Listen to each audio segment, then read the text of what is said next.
Petrol ડીઝલની બચતને પ્રધાનમંત્રીએ આ સમયની માંગ ગણાવીને સંદેશ આપ્યો છે।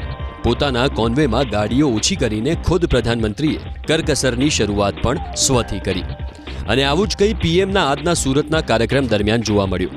એરપોર્ટથી એલએનટી અને ઇન્ડોર સ્ટેડિયમ સુધી પ્રધાનમંત્રી જૂજ ગાડીઓ સાથે પહોંચ્યા। જો કે આપણે તમામ લોકો જાણીએ છીએ કે નરેન્દ્ર મોદી દેશની સંપત્તિ અને આન બાન અને શાનનું વ્યક્તિત્વ છે, ત્યારે કરકસરના ભાગરૂપ તેમની સુરક્ષામાં કોઈ કસર ન રખાય તે પણ એટલું જ જરૂરી છે।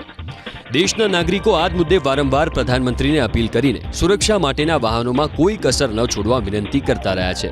ત્યારે રાજ્યના નાયબ મુખ્યમંત્રી અને ગૃહ રાજ્યમંત્રી એવા હર્ષભાઈ સંઘવીએ આ જ મુદ્દે નરેન્દ્રભાઈને જાહેરમાં વિનંતી કરી તો તમામ લોકોએ તેને વધાવી લીધી।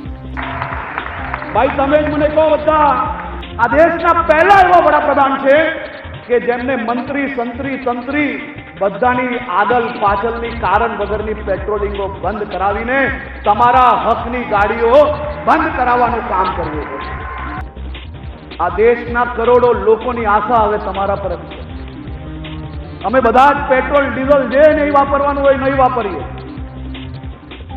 પરંતુ તમારી સુરક્ષા એ અહીં બેઠેલા એક એક લોકોની માંગણી છે।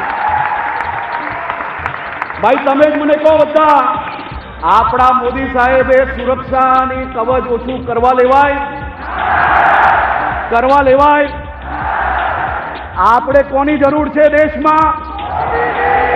આપણે બધા જ લોકો પેટ્રોલ ડીઝલ બચાવશો અને સાહેબ તમારો પ્રેમ અને તમારા ઉપર આ સૌ લોકોને કેવો વિશ્વાસ કે આજે ભર બપોરે મોદી સાહેબે એમ કીધું કે પેટ્રોલ ડીઝલ બચાવવાનું। 5 જ દિવસમાં ગુજરાતની મેટ્રોમાં અમદાવાદમાં આંકડાઓ વધી ગયા, ગુજરાતની એસટી બસોમાં આંકડા વધી ગયા, સાયકલની દુકાનો પર સાયકલો વધારે વેચાવા માંડી અને આજે બપોરે મોદી સાહેબના સ્વાગત માટે 18 જેટલા ગ્રુપો પદયાત્રામાં આવ્યા અને હજારો લોકો સાયકલ યાત્રા થકી આ ઇન્ડોર સ્ટેડિયમ સુધી પહોંચ્યા।